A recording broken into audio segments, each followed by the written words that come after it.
Welcome to A Little More History with Mrs. Moore. Hi, everybody. Welcome back. This is Mrs. Moore, and we're talking about Sumer. We last left off talking about the geography of Sumer. Well, today we're going to talk a little bit more about the geography, but we're going to focus in on the 6 elements of culture that create this Sumerian civilization, and hopefully show you how the geography influenced some of the decisions that they made. So I'm going to click myself out. And let's talk a little bit about the culture of Sumer. By just a little bit of a review, we talked about that geography played a large part in the formation of the Sumerian civilization. And we talked about the fact that Sumer was a group of small city-states. Now, when we talk about city-states, we're talking about a city that is ruled independently. It's not part of a larger country. So if Fort Worth were its own country, it would be known as the city-state of Fort Worth. Well, these city-states that together make up this area known as Sumer, the Sumerian civilization, rested between the 2 rivers in the area of the world known as the Fertile Crescent. Now, Mesopotamia, the land between these 2 rivers, the Tigris and the Euphrates, would flood often and disastrously. We've talked about that, how sometimes those spring floods could wipe out an entire village, that cities, farms, and people could all be destroyed in one single event. So being able to control the flooding became a major occupation for the Sumerians. They were always trying to dig irrigation trenches that might divert water. They were trying to perhaps create dams, but if they built a dam in one spot, did that create a problem in another spot? And so learning how to control these floods were very, very important to the Sumerians. In fact, this ability to organize people to complete the task of protecting their fields and towns led to the world's first political institution. So that first element of culture, political, how we govern ourselves, how did that play itself out in Sumer? Well, these men who were able to lead others soon became Sumer's first form of government. Now, the Sumerians formed what was called a patriarchal theocracy. That's what they called their government. Patriarchal means ruled by men. And theo, God, cracy is ruled. So when we put patriarchal theocracy together, we're talking about the Sumerians being ruled by men who allowed their religion to become the basis of their government. So their religion and their government worked hand in hand. If it was a law in their religion, if it was a commandment from their gods, then it also became a rule in their government. They did have that type of theocracy. And so originally, these city-states were organized by priests and landowners. A priest would say that this is a sacred ground to Ana, one of their gods. And landowners would come and they would be around that priest thinking that maybe that priest could control some part of the environment through the god. And these large cities grew independent from any large state, and they became what we call city-states. But as you have a lot of city-states living next to each other, eventually one city-state is going to be jealous of another city-state, whether because of its location or what it might produce. And so eventually the city-states are going to start fighting against each other, and invasions become something that they have to live with. And so invasions and large-scale building projects, like keeping track of irrigation ditches, inspired these Sumerian city-states to adopt kings instead of priests as their leaders. Now, kings were thought to be the city-states' God's chief servant on earth. So eventually, the kings were thought to be related to the gods, kind of like a Percy Jackson thing, where these kings were saying that they were demigods. They were somehow related to the gods, which gave them a divine right to rule. Now, that made it really hard to disobey the king, because now you weren't just disobeying the government, but you were also disobeying your city's God. And that brought with it a whole nother layer of guilt and punishment.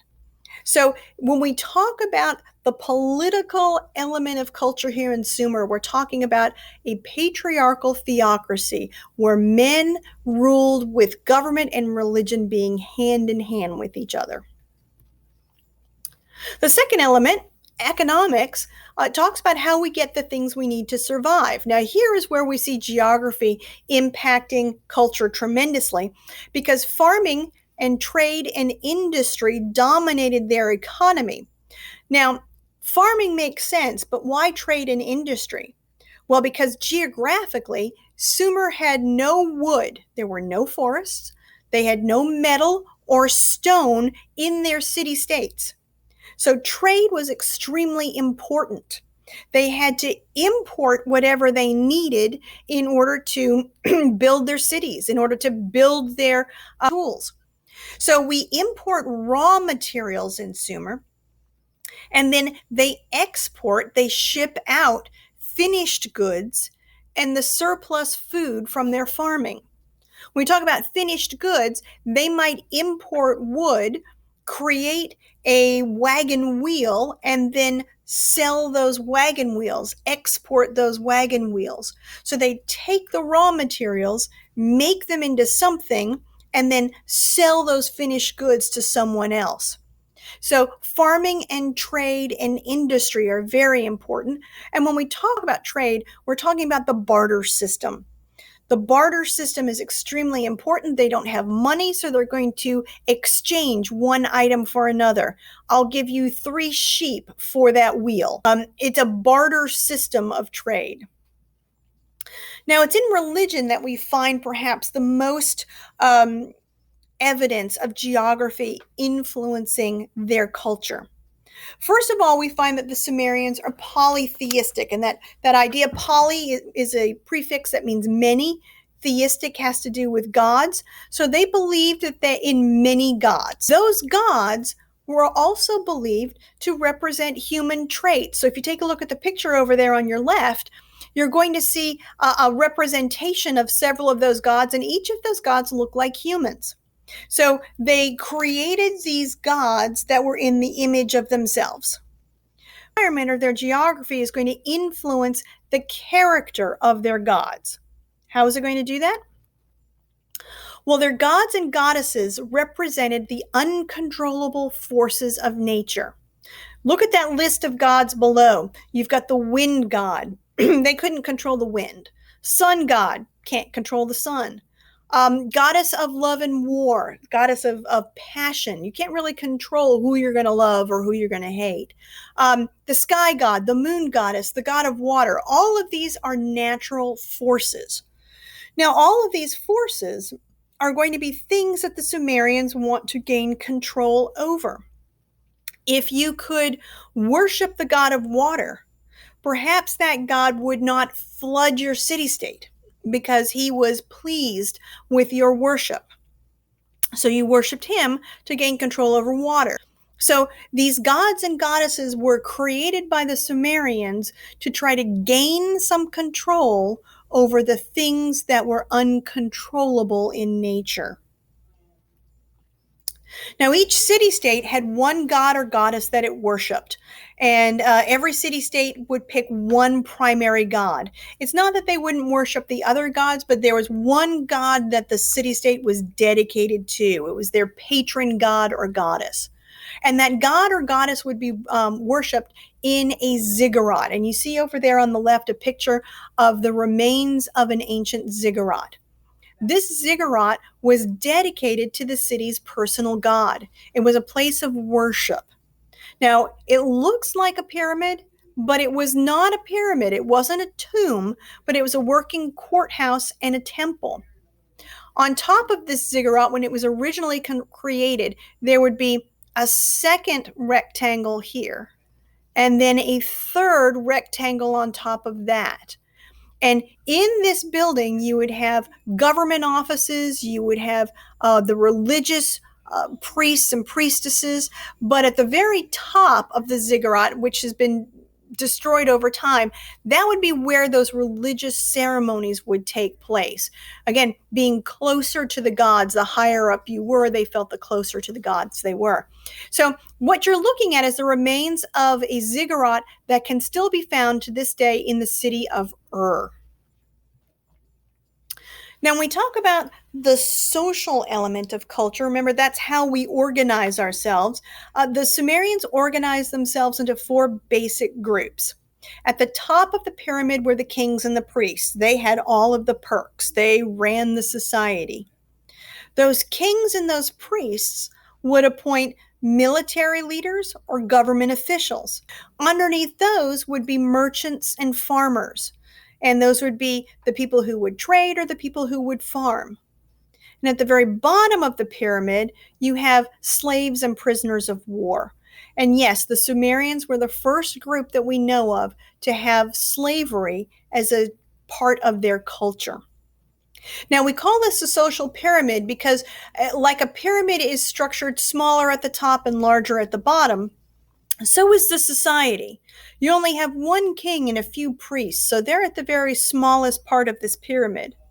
But at the bottom, you can see there are more merchants and farmers and slaves than there are kings and priests. And so this social pyramid tells you not only the order of importance of people in society, but also the relative amount of those people.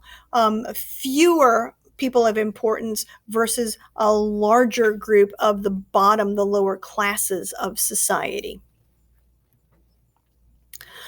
When we look at the 5th element of culture, which is intellectual, we're talking about how do we gain, how do we use, and how do we transfer information from one generation to the next. And we find that Sumer had many firsts. They were the first to create writing, and their writing was called cuneiform. You see an example of it over there on the left. Cuneiform was a system of writing where they would record what kings had said, what laws were issued, what trade deals were struck between one merchant and another. And learning cuneiform became the basis for schools in Sumer. And if you were able to graduate from this school, you would become a scribe. And a scribe was a very important person. They were the only people who could read and write in the Sumerian culture. And as we're going to find out, if you started off life as a person in the lowest of classes, but you could learn how to read and write, you could move up in the social ladder of Sumer. You could go from being a slave to being a government official. The Sumerians also created sailboats. They needed to trade goods up and down the Tigris and Euphrates. These sailboats actually made it all the way out from the Persian Gulf up to Egypt and out to India. We know this because we have found cuneiform in both of these civilizations. They were also the first group to create the wheel. So for those of you who are about to drive, you can thank the Sumerians for that. They were the ones who created the wheel as a form of transportation. And they were also the first to create the mathematical concept of 360 degrees makes a whole. So a circle being 360 degrees. 60 becomes a very important number to the Sumerians. If you look at our concept of time today, our concept of time comes from the Sumerians. 60 seconds makes a minute. 60 minutes makes an hour. So a lot of what we have today really did start in ancient Sumeria. And finally, when we're talking about the arts, how do we express our worldviews? We find that Sumerian statues and jewelry really does help us to understand how they viewed the world. Again, you look at that picture of a god over there, a statue that they created. We understand that they looked at their gods as being anthropomorphic. They looked like human beings. They reacted like human beings. We get that from their art. And then if you look at that crown down below, that is gold that has been hammered thin and then shaped into leaves and flowers that women would wear on their heads. This, we believe, comes from a Sumerian queen. So when we talk about Sumerian culture, not only are we talking about artistically their statues and their jewelry, but we're also talking about literature, because perhaps the oldest piece of literature in the world comes from Sumer. You will read it this year. It's called the Epic of Gilgamesh. Now, this Epic of Gilgamesh was written in cuneiform. It was discovered on clay tablets by archaeologists in a library in Nineveh. But this epic was lost for close to 500 years before it was discovered. This Epic of Gilgamesh is a fictional story, and it gives us a glimpse of what life was like in the earliest days of Sumer. It's going to talk about a king, Gilgamesh, and his struggles with life, with friendship, and with immortality. All of these ideas that we still wrestle with today were present in the minds of the Sumerians back around the year 3500 BCE. So that puts an end to our talk of the culture of Sumer, and we looked at how geography impacted those 6 elements. I hope you understood this. If you need to go back and look over this again, please do.